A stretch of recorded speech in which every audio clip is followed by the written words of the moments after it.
All right, let's just jump right in. Today, we are unpacking something absolutely fascinating.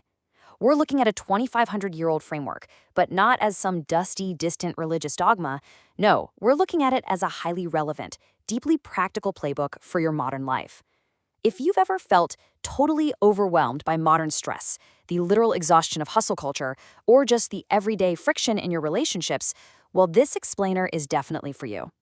We are going to distill ancient Buddhist philosophy into actionable life hacks for managing your health, your wealth, and your personal connections, bringing you real clarity, inner peace, and a ton of emotional resilience. So here's our roadmap for this explainer. First, we'll dive into stop achieving, start becoming. Then we'll look at escaping the autopilot realms. After that, the compassion hack. And we'll wrap up with finding peace in change. Okay, part one. Stop achieving, start becoming. We are totally rethinking our goals and our self-worth here. Look, in our modern culture, we're basically conditioned to run on this endless treadmill of goal setting, right? We constantly exhaust ourselves trying to become someone new.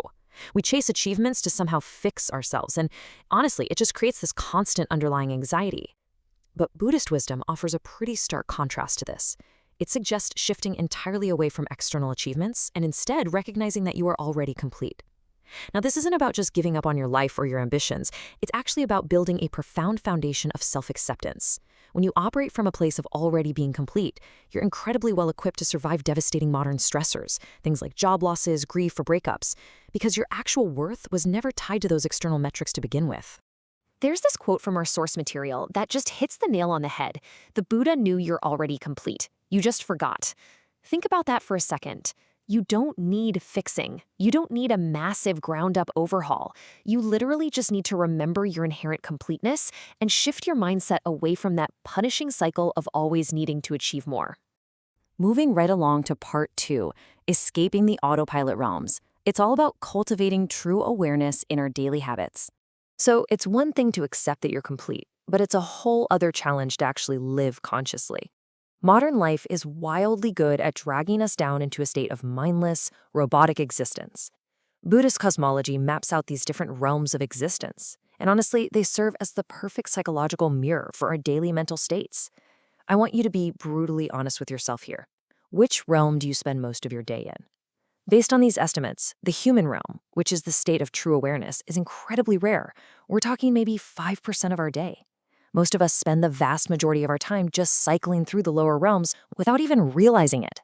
Let's break down exactly what these realms look like in a modern context, because it's super relatable. If you're in the hell realm, you're trapped in a spiral of negative thoughts that you just can't shake. The hungry ghost realm, that's you doom scrolling at 2 a.m., never satisfied, always wanting the next purchase or the next hit of dopamine. Then there's the Asura realm, where we find ourselves feeling intensely jealous, competitive, or just angry at everybody else. And the animal realm, which takes up a massive chunk of our day, is pure autopilot. It's just going through the motions of eating, working, and sleeping without a single real conscious thought. Our ultimate goal? We have to intentionally strive for that rare human realm. That's where we find true presence and the actual power to make conscious choices about how we react to the world. Which brings us to part three, the compassion hack. Transforming our relationships and breaking those toxic cycles. Reaching that human realm of awareness is the exact thing that prepares us to radically transform our daily interactions, especially when we face conflict. Because let's face it, the default setting for most of us is this modern cycle of suffering. Step one, you get hurt by someone. Step two, your immediate, visceral instinct is to retaliate and hurt them right back. But then comes step three. By striking back, you literally become the exact thing that hurt you. You end up trapping yourself in a relentless cycle of suffering, chaining your own emotional state to the person who wronged you. But over 2 millennia ago, a profound alternative was documented. Verse 5 of the Dhammapada states, "Hatred does not cease by hatred, but only by love. This is the eternal rule." Now hear me out. This isn't about being weak or letting people walk all over you. Not at all. This is an ancient psychological life hack. Responding to hostility with compassion isn't just about playing nice. It's a strategic mechanism to break the cycle of suffering entirely. It transforms the situation, and way more importantly, it protects your own mind from being poisoned by hatred. And a natural extension of this compassion hack is letting go of the need to constantly compare ourselves to everyone else. When we drop the comparisons, we stop viewing everyone as competitors in that toxic Asura realm we talked about. Instead, we open up the space to embrace our own highly unique, peaceful, personal path. It's basically a shield for your individuality and your peace of mind. Finally, Part 4, Finding Peace in Change, Embracing Impermanence to Live Wisely. So, how do we tackle the ultimate modern anxiety? Our existential fear of change, loss, and our own mortality. Well, we can look at the mythological story of Sun Wukong, the Monkey King. The Monkey King attained this immense, godlike power, and his ego just completely exploded. He genuinely believed his power was permanent and his victories were eternal. He thought he was invincible.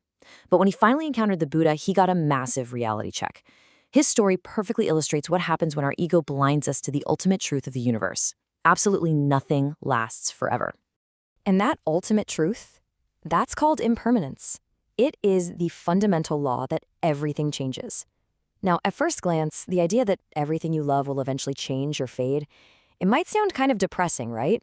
Actually, scratch that. The reality is the exact opposite. Understanding impermanence is the key to true liberation. When you stop spending your whole life running away from change, fear itself stops being the problem. Impermanence turns loss and even death into teachers rather than enemies. It allows you to live with deep purpose and a really peaceful sense of detachment.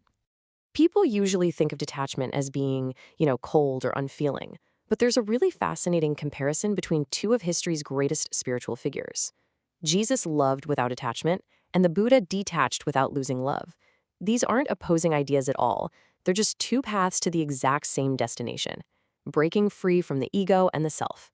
True detachment isn't about not caring. It's actually about loving purely, intensely, and fully, without that selfish need to cling to things or force them to stay exactly the same.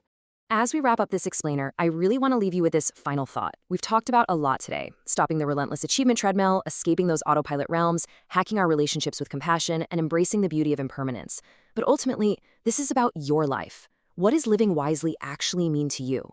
And as you navigate the crazy complexities of your own modern existence, which of these paths, which of these daily hacks feels closest to your heart? I challenge you to take these concepts off the screen, test them in your own life this week, and just see how they transform your days. Thanks so much for joining me on this journey today. See you next time.